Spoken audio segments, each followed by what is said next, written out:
Hello everybody and welcome back to Wilderness Adventures UK. Now I'm sorry there's been a little bit of a delay in videos over the past few weeks. I've had this cold that's been going around very nasally, and I'm just at the back end of it now, coughing up a load of mucus and stuff. But I've been meaning to get out over the Christmas period and do a winter camp. It's just had setback after setback for one reason or another. We are now after Christmas. It is Wednesday the 27th of December. I think the next time I will be going out camping is into the new year, for a couple of reasons that I'll talk about later in the video. But yeah, I just wanted to start the video a little bit different. Let you all know that I have been working on the Land Rover, in case you haven't been following me on Instagram or indeed YouTube. I've rebuilt the full back end. So tonight I wanted to do my first ever stealth camp in it. But it's going to be a little bit of a stealth camp with a difference, because I'm doing it here at the barn in the back of the landy. So I've got to be a little bit quiet. I'm going to hide the cruiser so nobody knows I'm here. And yeah, spend the night in there. I'm not going to deploy the awning or do any posh cooking, although I have got MREs and I have had a big dinner. So yeah, nothing too fancy. Just basically spending a night chilling in the back of the landy. Without further ado, let's start the video, eh?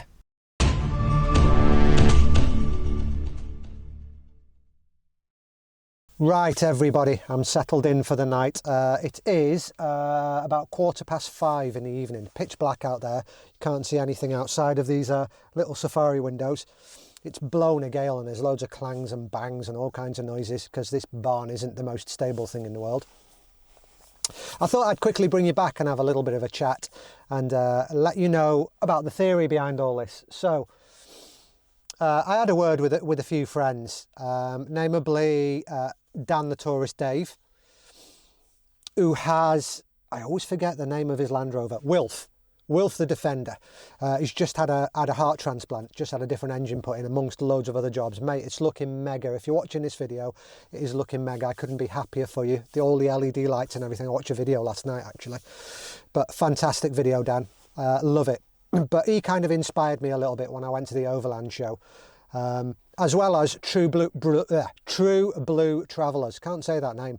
True Blue Travellers.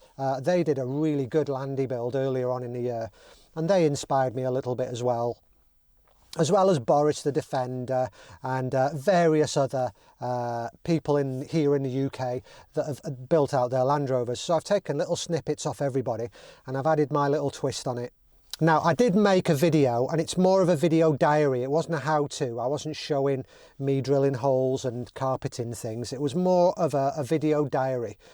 It was over the space of 6 to 7 weekends, every Saturday and Sunday. But when I edited the video together, I came down with this god-awful cold, but also the video is 55 minutes long. Now, if I go through it and I shave off a few bits here and there where I've repeated myself, because it is across the space of 7 weeks, so as you can imagine, there was a bit of repeating going on, I could probably get it down to 45 minutes, but I can't imagine anybody wanting to sit through a video diary, 45 minutes, saying, today I'm going to be doing this, and then bringing you back at the end of the day and saying, I've done this. So I just haven't put it out there. I have got that video, so please do leave me a comment below if you are interested in seeing that, and I'll just put it out there. I'll put it out there in its current format. It just goes through the stages of me ripping everything out and then insulating where it hasn't. Luckily, this Land Rover has been insulated before in places. Underneath the headlining, it is already insulated. Underneath the floor, it was already insulated. But like up the tubs and up the sides, it hadn't been insulated. So I've re-insulated all that. Insulated in where the diesel heater was. Incidentally, it's not on. It's 14 degrees in here tonight, and I was out on the clay pigeon range earlier on, so I'm actually dressed really warm. I've got my thermals on and stuff, so I haven't felt the need to turn the diesel heater on. But it's 14 degrees in here, and it's 8.6 degrees outside at the moment. Got a thermometer just here, just in case you're wondering, next to this fancy new little light. But yeah, I wasn't sure whether to put the video out. Indeed, I would be putting this out live if I had reception in the barn. But that's another thing about the barn. There's no reception here. I think I've got 3G, which is slow as a bloody snail. It's terrible. But yeah, that was the theory. So we did everything from the headlining to ripping out the floor, linoing the floor. We've rerouted all the heater pipes. I've now got a heater pipe coming out just under the camera, which is blowing this way. And I've got a heater duct that warms up the footwell as well. So obviously hot air rises. So I've got all the heat very low down. There's a heater duct in the garage section. So if I ever put anything wet in the garage, it dries. And I've also got a heater blowing into the front cab or the cockpit. I don't know if you can see this curtain just here. I wanted to put the curtain on the inside between the board and the window. So I've inset this one, and these ones are on the outside. These were actually an afterthought, and I put them there just to block out the light, because I'm not the world's best sleeper. Anybody who's followed the channel will have heard me say before, I'm not the best sleeper in the world. I will have a little bit of light coming in through the Safari windows on both sides, which now you can see, because before the headlining had gone so bad it was flopping down in front of it, whereas now I've got proper headlining, tons and tons of glue on that, and I've got this curtain here just to block out the cab, but there is a little bit of, again, light that's going to flood through from the sunroof just through here, so it will get a little bit of light flooding through, but nothing really to worry about. Everything has its space. I've got little hangers for my keys, hangers for my remote controls, Velcro on the back of remote controls, so I can just stick them to walls now. So if I'm going to sleep at night and I want to shove my light remote there, I can just stick it to there and I know where it is. One of the biggest niggles I've got is because everything is so tight, literally it's measured within a millimetre in here now.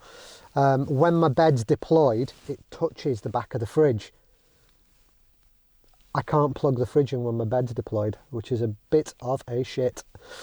I can just half deploy the bed, i.e. the bit that goes up the back here, I can just turn it on its side, push the bed in a little bit, and that gives me about 2 inches so I can plug my fridge in. So during the summertime, I'll just sleep on a narrower bed. If there's anything you need to see in more detail, please do let me know. Like the fridge is on a slider. I've got a table on the back of the door now that comes down. I've also got a table underneath the fridge, so when my side door's open and the awning's all deployed, there's a little fridge there, so I can cook on the fridge. This cupboard here that you will have seen in the pan shots is accessible both from the gull wing and the inside of the Land Rover. So things like my jet boil, if I want to make a brew now, I can open the cupboard, bring out my jet boil, quickly boil it up and make myself a brew without actually having to leave. So if there's a hurricane or a tsunami or whatever going on outside, I don't have to actually open the back door. I can just cook everything from inside, which is brilliant. Another thing I can't access from the inside is the fridge, because as I said, everything is so tight. It is literally touching that door or a millimetre off that door and touching the bed when the bed's deployed. When the bed's not deployed, I have got a good, I don't know, 6 to 8 inches between the bottom mattress and the back of the fridge. But yeah, everything has its space. My bedding is all on top of the cupboard, just up there. A few more emergency blankets and emergency fleece blankets just underneath in my little pigeonholes, as well as 2 storage boxes for food. But yeah, I've come pretty much with electronics, obviously camera equipment. I've come with my pad. I've come with a battery pack. I need to show you this battery pack actually. I'm really impressed with this. I'll come back to that in a second. But literally I've come with a couple of MREs, a couple of pints of milk and some coffee. I only live, as you know, probably 2 miles away from the barn. So yeah, I'm going to be staying the night, sleeping here, and then first thing in the morning I'll bring you back and I'll show you around. Battery pack. Let's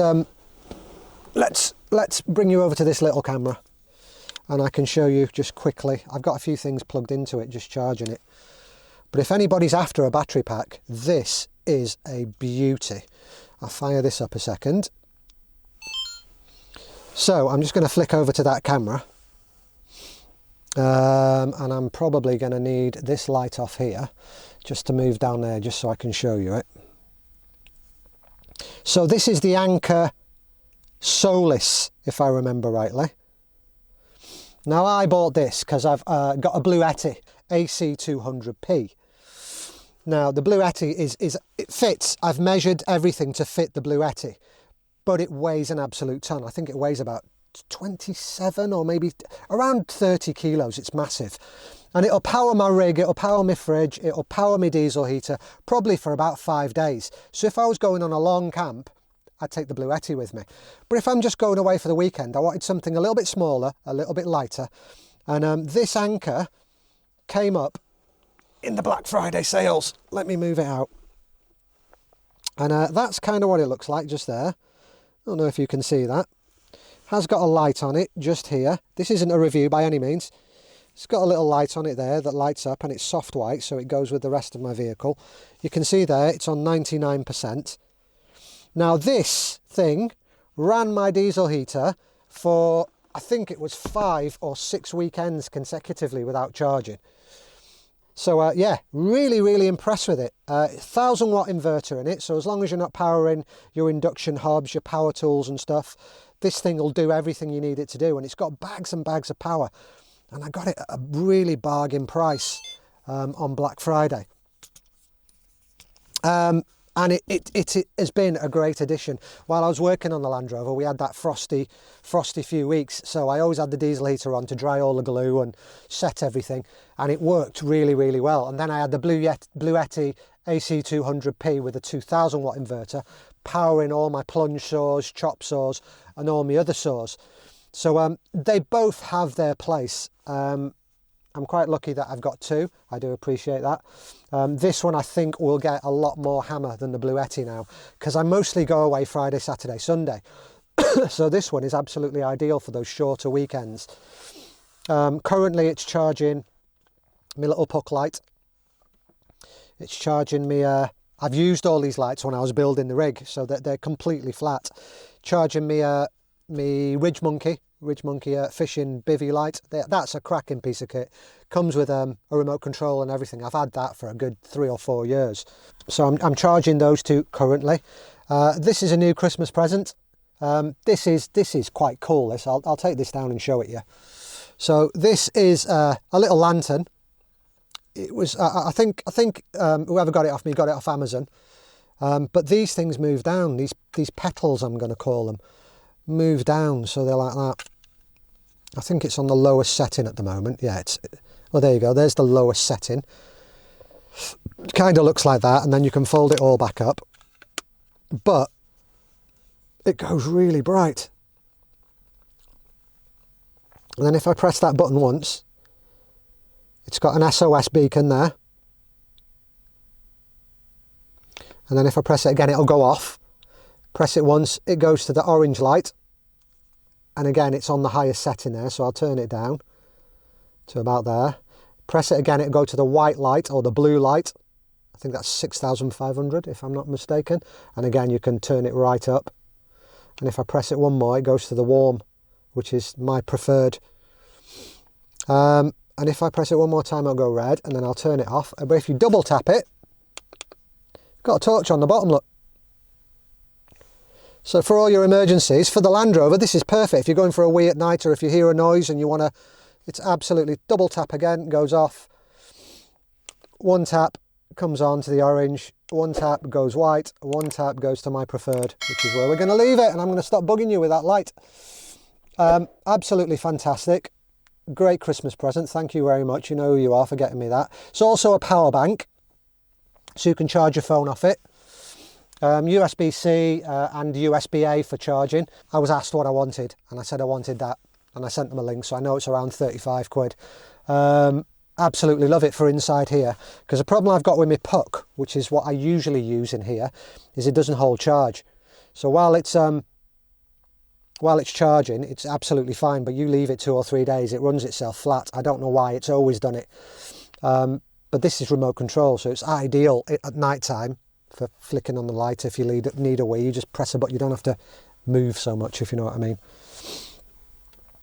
Yeah, but absolutely love this little light. As I say, I was going to do this as a live, but I've got no internet, so I can't do it as a live. I've not actually driven it yet.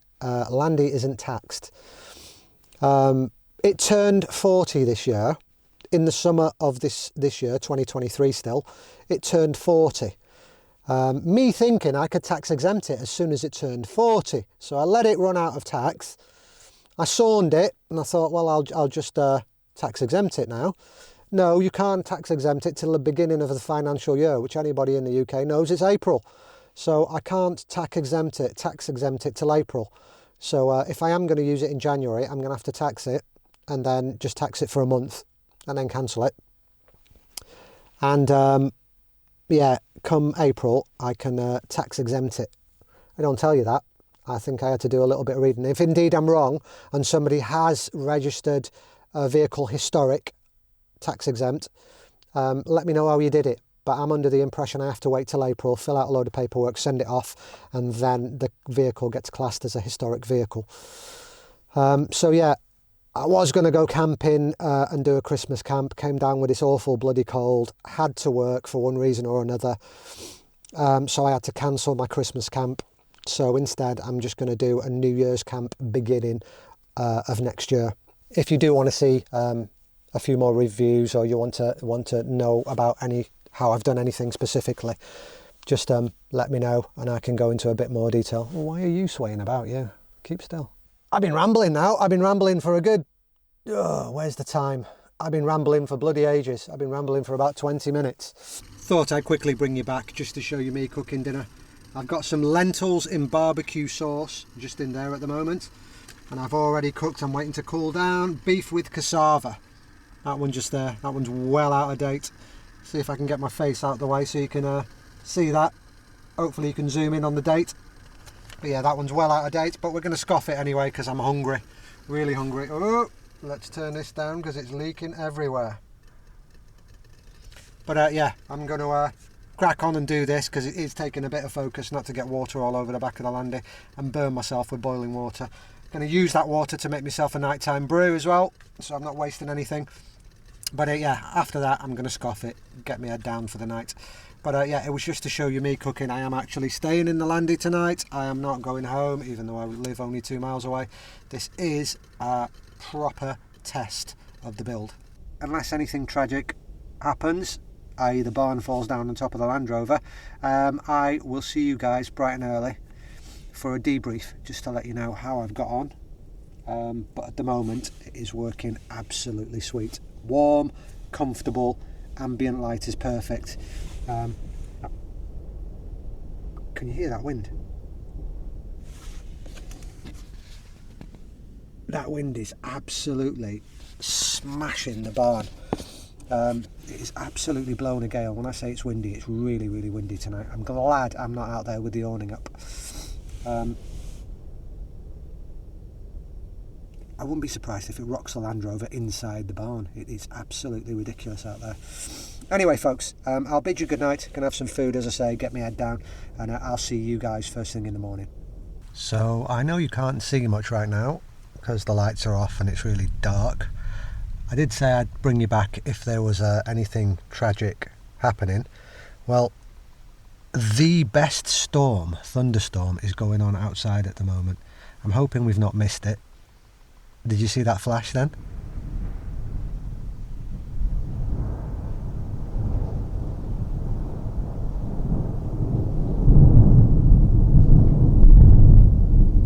That is actually shaking the ground.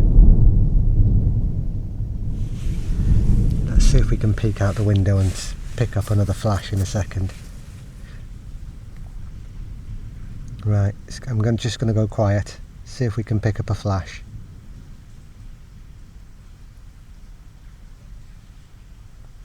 Just poking the camera out of the rear driver's side door. It's been going on for about 20 minutes. I was wondering what the rumbling was, and then I paused whatever I was watching and I just been listening to it.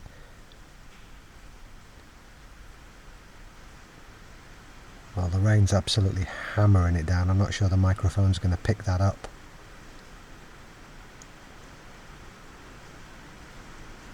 Any more flashes? Absolutely hammering it down out there.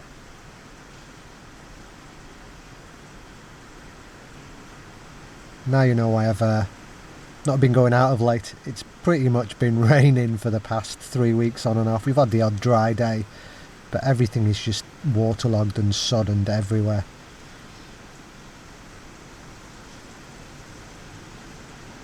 yeah, it seems the storm's passed. Just the rain's coming in now, really, really heavy.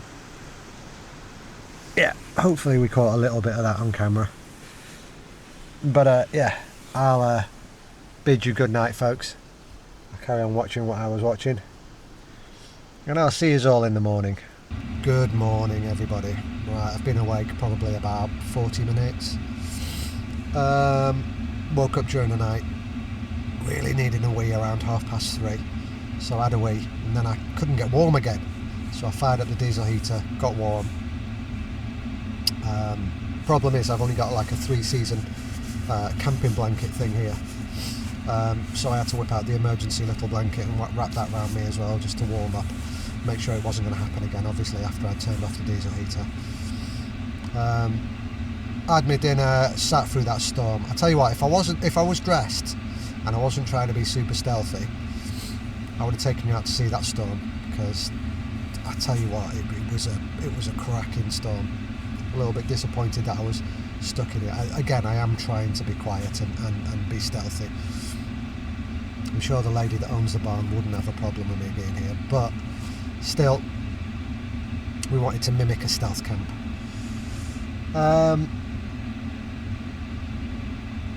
Alterations, I am going to take the curtain at the cockpit end home, shorten it both length and width,